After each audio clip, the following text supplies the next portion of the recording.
찬양합니다. 오소서 성령님, 새로나게 하소서. 아무나 만나는 대로 잔치에 불러오너라. 안녕하세요.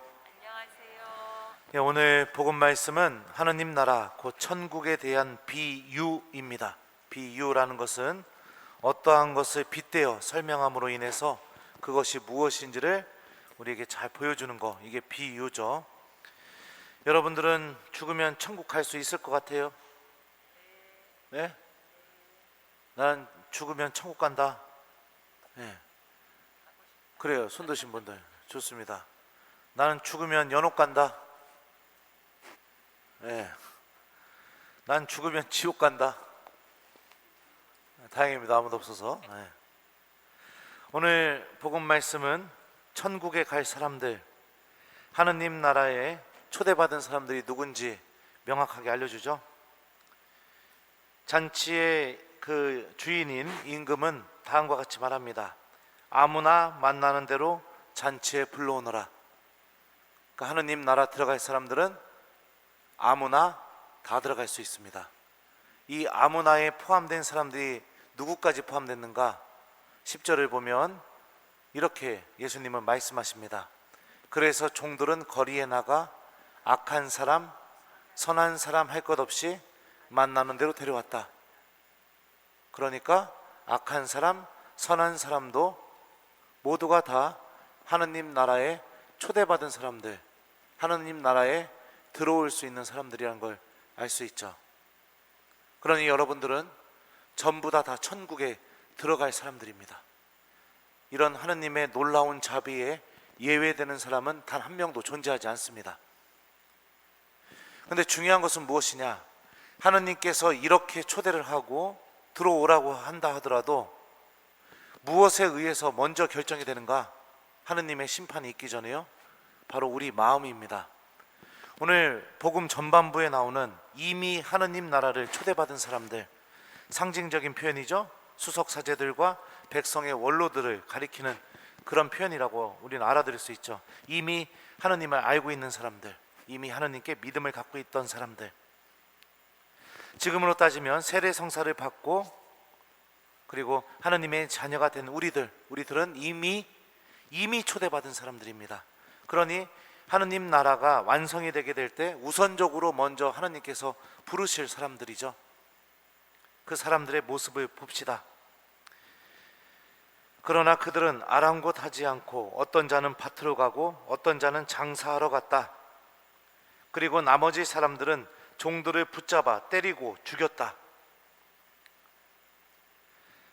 이미 초대를 받았지만 이 하느님의 초대가 아무 의미가 없기 때문에 이런 행동들을 하겠죠.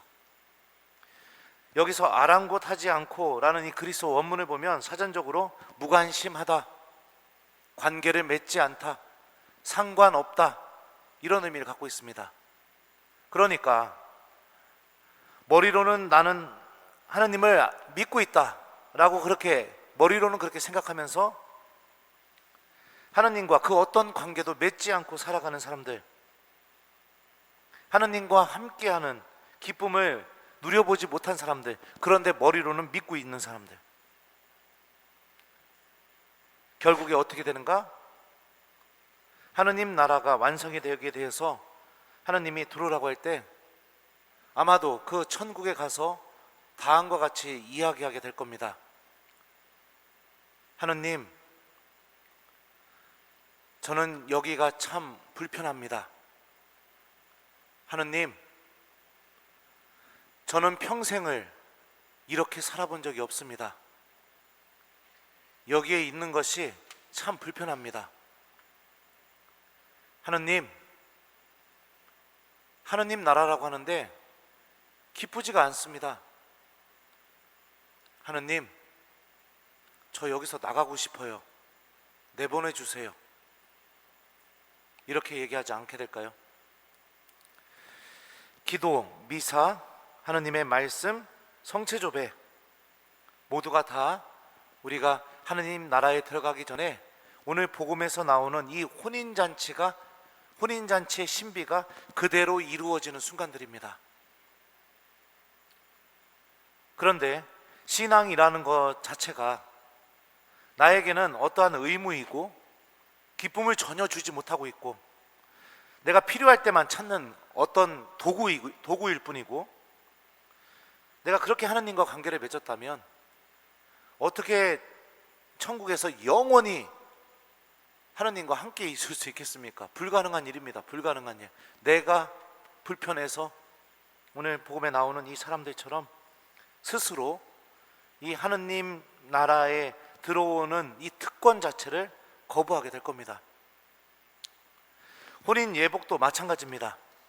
여러분들, 옷에는 사람의 마음이 담겨져 있기 마련입니다.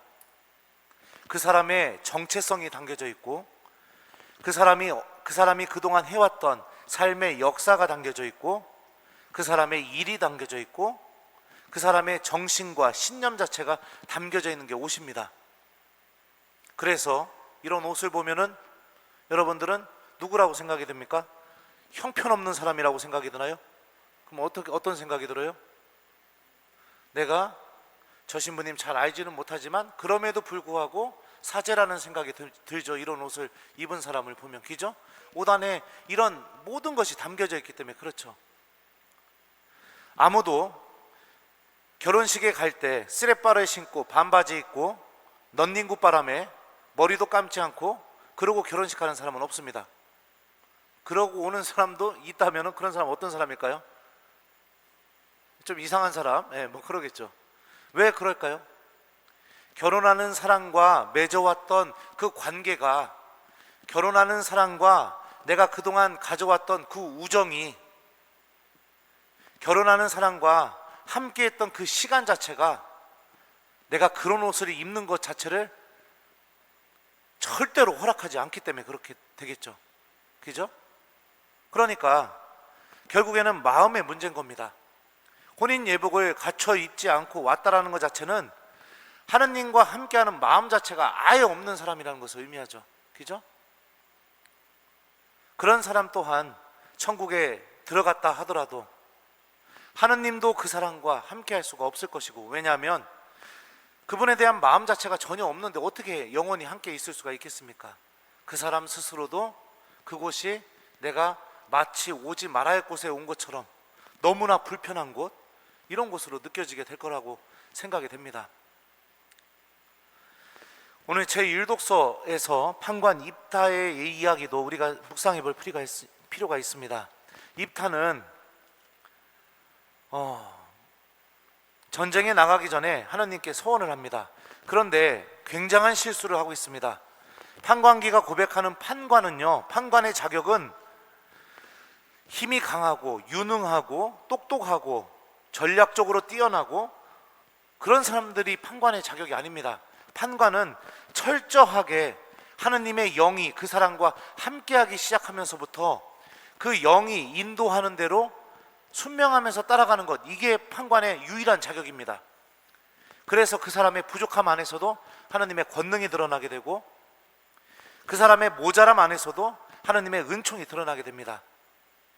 입다는 이 중요한 사실을 잊어버렸죠. 그래서 뭐라고 약속을 하는가? 이미 주님의 영이 입타에게 내렸음에도 불구하고 다음과 같이 하느님께 약속을 합니다.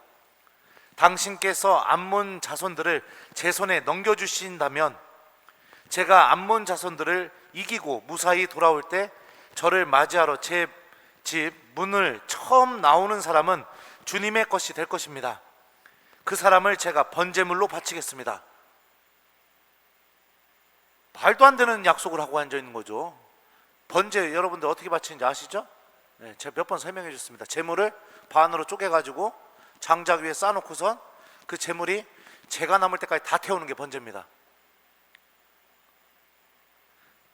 입타는 하느님의 영에 순명하는 삶, 하느님께서 인도하는 길을 따라가려고 노력했던 삶, 그런 삶을 선택한 것이 아니라 이 전쟁을 통해서 사람들에게 무엇인가를 증명해 보이고 싶고, 이 전쟁은 반드시 이겨야 될 전쟁, 그래서 내가 드러나야 되는 전쟁, 그런 성질의 꼴로 대했기 때문에 자기 집에서 처음으로 나오는 사람을 번제로 하느님께 바치겠다는 말도 안 되는 약속을 한 겁니다. 그리고 실제로 자신의 딸을 번제로 바치게 되죠. 하나님의 일을 하면서 어떻게 됩니까? 십계명 제5계명 사람을 죽이지 마라. 이런 스스로 이런 실수를 하게 됩니다. 우리가 하나님 나라를 준비하면서 정말로 중요한 자세는 무엇이냐? 하나님의 영이 우리들을 인도하는 대로 따라가는 삶, 하나님과 함께하는 것에 대한 기쁨을 얻는 삶, 그리고 내가 하나님의 자녀로서 그분과 깊은 관계를 맺으면서 살아가는 삶, 이런 삶들이 우리를 하나님 나라에 들어가게 해주고, 또 이런 삶들이 하나님 나라가 완성이 되게 되었을 때 기쁜 마음으로 주님, 이제야 당신께서 저를 영원한 생명으로 초대해 주셨으니 당신께 감사를 드립니다, 이런 마음으로 들어갈 수 있게 될 겁니다.